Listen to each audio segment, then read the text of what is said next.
Hi, welcome back to the channel, everybody. I hope you're all doing well. So please go ahead, leave a like, subscribe if you haven't already. It really helps out the channel. And a big thanks to anyone who's already checked out the merch store and grabbed themselves a little something. Can't thank you enough for that, guys. This is really helping me out. Like I said, everything is designed by myself. You're not going to get this kind of quality anywhere else, this sort of artwork anywhere else. So please go ahead and get while the getting's good. Unless you're Canadian, then you won't be able to because of the Canada Post strike. So it is what it is. You gotta love that fucking loser of a prime minister of ours, eh? Gotta hate that guy. But anyways, with all that out of the way, let's see what we got today. We are live. This is Tesla's Egg of Columbus that was first exhibited at the Chicago's World Fair. This device was used to explain the rotating magnetic field that drove Tesla's new alternating current induction motors.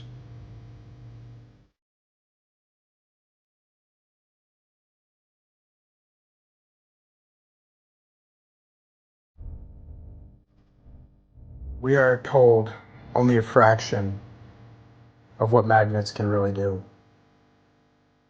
But I believe the technology of the past, the technology of Tartaria, unlocked the secrets of magnetism and free energy.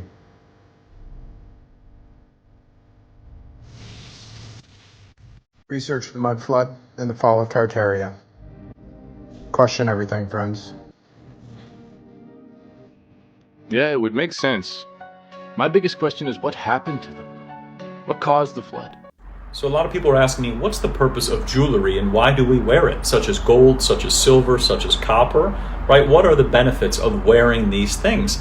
Now think of your body as one big energetic crystal, right? And what happens is when you place jewelry onto this crystal, you now emit or can harness certain frequencies. So such as gold, which is the sun energy, you have silver, which is the moon energy, and you have copper, which is the energy of Venus. And they used to use these things so that they could amplify certain meridian lines of the body, similar to acupuncture, right? Acupuncture is basically when they take, for example, a silver needle, place it into the body, stick it at a certain meridian point, and activate that meridian point. Same thing when we're wearing jewelry in copper and gold and silver and all these different crystals and frequencies. They're amplifying the energy of the body and also the ability to heal. This is also why back in the day they used to take, for example, copper and they would weld it to somebody's wrist if they had arthritis or inflammation, and their arthritis would go away like that. Reason being is because copper is healing, changing the cellular frequency of the body so that the body can begin to heal, go back into balance, and then the inflammation would go away. When I was young, I used to sell copper bracelets at a store. People swore by them for pain. Saudi Arabia has one of the craziest rabbit holes you will ever find on planet Earth. It's called Hegra. It's also known as Madain Saleh. It is part of the Nabatean Empire, whose capital city was Petra. Hegra was the second largest city, carved entirely out of a mountain. They didn't care where the mountain was. It was getting carved. And look at this. You see that? They had to clear out tons of rock just to make these things. They flattened entire faces of mountains before installing the perfect architecture into them, which is pretty weird. They had this Greco-Roman flair for how deep they were into the Arab territories. Even weirder, they're huge. Most people don't understand the scale of these things.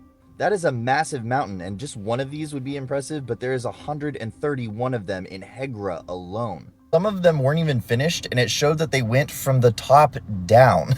Inside is the real curveball, though. With how detailed the outside was, you would expect the inside to be pretty amazing, right? They're plain. There's almost no decoration. Saudi Arabia is also home to that famous rock that is allegedly a natural formation, even though the Nabateans could do that. They also discovered these. As expected, they claim that they're tombs. I don't know, they've got some weird architectural designs. Check them out. I actually went to Jordan in 2016. Never had better food or hospitality in my entire life. It's one of my favorite places on earth, and inshallah, I will be back.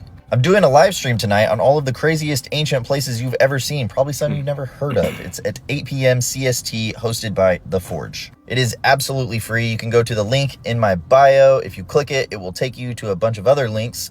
That's the one you want. If you miss it, do not worry. I record all of them and I put them in the Forge archive. Come hang out. It's weird, but it's fun. So from the top down, seems to be a common theme. I would not intentionally spray my children or family with toxic aerosols, but as you must know, 80% or better do not have any family or children. Indigo pilots are chosen from the top ranks within the Air Force, Navy, and Coast Guard. Most of the pilots are, quote, hardened to humanity, unquote, and could care less about killing off unwanted or leeching aspects of America and the world. I swear to you, the majority of the pilots are like machines. I call them tanker terminators. We are paid more than any other pilot for our service, other than Air Force One pilots, who make as much or more and are kept in a dark secret world for their own protection.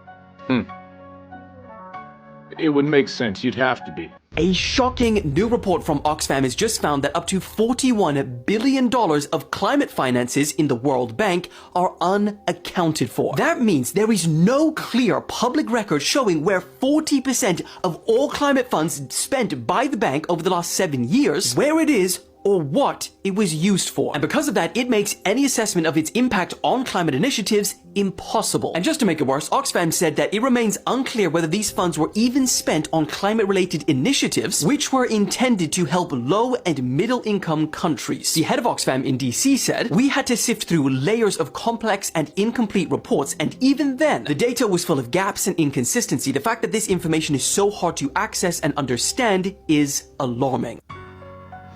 What happens when liberals get a bunch of money, line their own let's pockets? talk about one of the big parts of the free energy architecture of the old world. Red bricks. That's right. There is a reason why so much of the old world structures are red bricked, and why so much of the buried structures we find are of the red bricked variety. Because they knew something that we are just now catching on to today, or at least being let disclose today. These red bricks could hold an electric charge. Just take a look at some of these articles yourself. You see they disclose a lot of these bits and pieces of old world tech in little back page news article dumps, ones that many will never see. And it's forgotten just as quick. Red bricks, some of the world's cheapest and most familiar building materials, can be converted into energy storage units that can be charged to hold electricity, like a battery, according to new research. Is it really new research, or repurposed technology from the old world? Red electric brick roads, red electric brick walls. Sadly, I wouldn't hold too much hope for this technology coming out in the mainstream anytime soon. Cheap, energy-efficient bricks that can store electricity. Well, there's no profit in that. Especially with the red bricks already there. The ones that aren't covered up with some cheap facade or concrete. That is why most of the old world buildings they did still keep like this. They rushed to cover up with some ugly facade. Question everything, friends. Until next time. What's a new one for me? Very interesting. We're going to go deeper on this one. I'm willing to bet most people aren't aware of how bad the United States government is fucking the people who lost their home in the Maui fire. See, as a result of the Maui wildfire, 2,207 homes in Lahaina burnt down. And I'm sure that you would imagine there's a lot of reconstruction going on. But you'd be wrong. See, since the Maui wildfire, not a single building permit has been approved. Not one. Oh, and I'm sure you'd also think that all the people that had their homes burned down were going to be receiving insurance payouts. And you're probably thinking that the only reason they haven't received those insurance payouts is because of the evil insurance companies don't want to pay them. But you would be wrong again. See, the insurance companies haven't been able to pay anything because the United States government won't even allow the insurance adjusters into the area, where all they want to do is go in there and verify that these buildings have burned burned down. They want to verify how extensive the damage is for each of the homes that they insured. And for a lot of these homes, it would be as easy as them driving up, taking a picture of a burnt down property, therefore verifying that that home no longer exists, and then they could cut a check. But the U.S. government won't let them do that. And the U.S. government won't let anybody rebuild. And here's the wildest part. Because the insurance adjusters can't verify that these homes burnt down, and because the United States government won't approve a single fucking building permit, all of these people are still paying their mortgages. These people no longer have homes. But because they're not approving building permits, and they're not letting the insurance adjusters in, the banks are still charging these people a mortgage. These people are paying a fucking mortgage on houses that don't even exist. And many of them are getting foreclosed on. Like, imagine how ridiculous that is. Your house burnt to the fucking ground. Your insurance company wants to go out there. They want to go see the burnt down house, take a picture, and cut you a check. But the government, in the interest of helping people, I guess, won't let them do that. So the banks get to keep collecting the mortgage payments. And if you can't make the mortgage payments on the house that isn't even fucking there anymore, they get to foreclose on the property, and now the bank owns the land where your house used to be. And all of this is happening because the government... Coming to a North Carolina near you. The strategy that Werner von Braun taught me was that first the Russians are going to be considered to be the enemy. In fact, when I met him in '74, they were the enemy, the identified enemy. We were told that they had killer satellites. We were told that they were coming to get us and control us, the dirty commies, that whole story. First, the Russians were the enemy against whom we're going to build space-based weapons. Then terrorists would be identified, and that was soon to follow. We heard a lot about terrorism. Then we were going to identify third world country crazies. We now call them nations of concern. But he said that would be the third enemy against whom we would be needing to build space-based weapons. And the next enemy was asteroids. Now, at this point, he kind of chuckled the first time he said it. Asteroids, against asteroids, we're going to build space-based weapons. So it was funny then. And the funniest one of all was against what he called aliens, extraterrestrials. That would be the final card. And over and over and over, during the 4 years that I knew him and was giving his speeches for him, he would bring up that last card. And remember, Carol, the last card is the alien card. We're going to have to build space-based weapons against aliens. And all of it, he said, is a lie. He didn't mention a timeline, but he said that it was going to be speeding up faster than anybody could possibly imagine.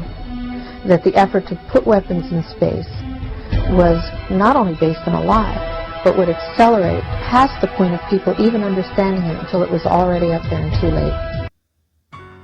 And here comes Space Force. Interesting. Pokemon Go was a scam. Niantic just announced that they have been taking the data from Pokemon Go and using it to build one of the largest geo models for navigation ever. And so basically all the people who've been playing Pokemon Go over the years have been free geo navigators. And they would, when they wanted something to be geolocated or pictures of an area to be taken, they would put Pokemon in those areas so people would go out there and take the pictures and navigate the areas, all while being tracked by their GPS navigation devices. That's crazy. That's thinking 100 steps ahead. Creating a game to make people go and do your geo-tracking for you so that you can create a mapping service to sell. And they were also making money off the Pokemon game because they were selling people the Pokeballs and the items and the fashion stuff and that's crazy. I understand this is why these people are millionaires, billionaires. These are why these people run companies. Just the forethought of 10 years ago to say, we don't want to pay a bunch of people to go geo-navigate, but if we create a game that makes them go do the work for us, they'll pay us to work for us.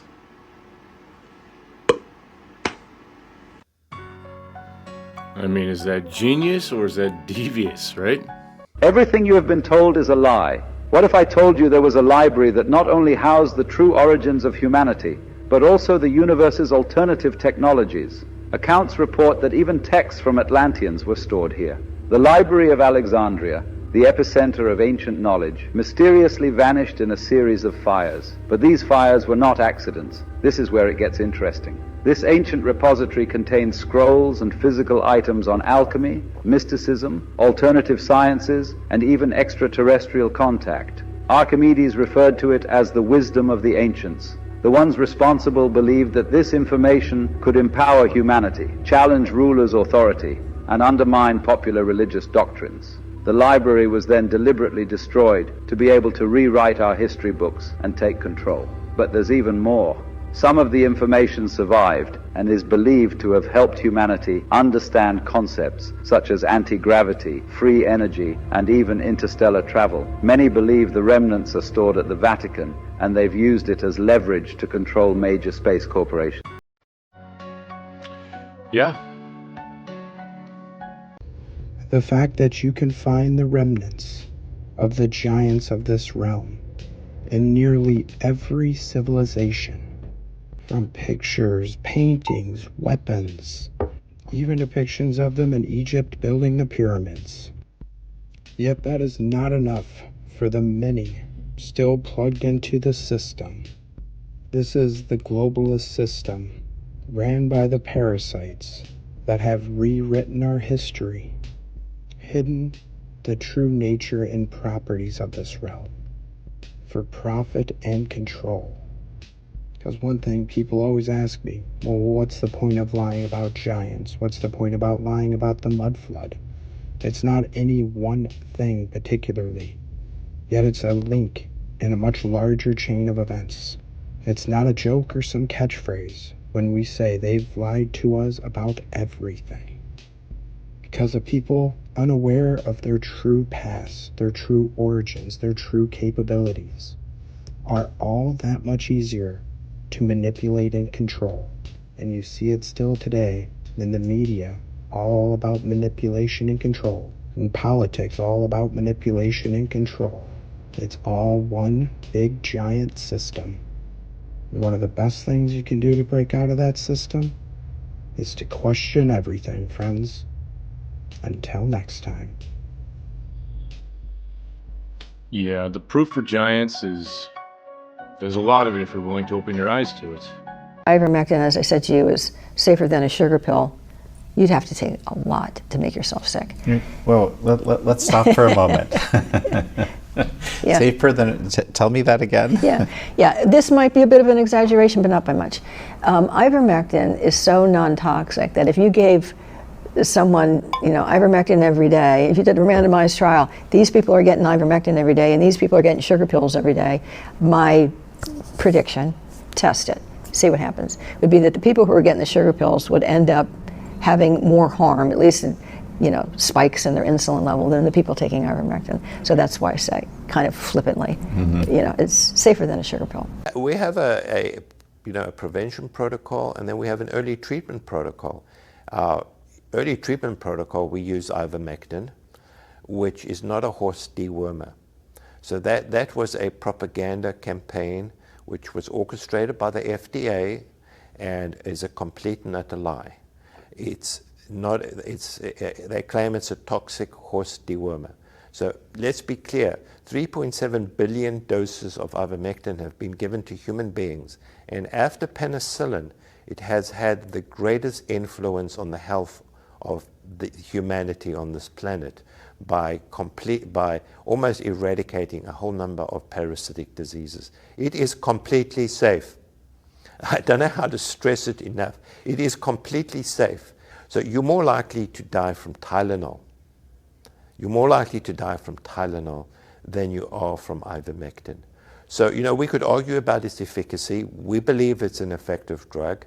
But, if you have very few options, what is there to lose? If you have a sick patient, you have a drug that's completely safe, a drug that is cheap. What in the heck have you got to lose by trying this drug? Oh, I think in this day and age. This is German rain. And if you want to know what this liquid does, you can have a look at it in the lab. When you have bigger amounts of it, it looks like this.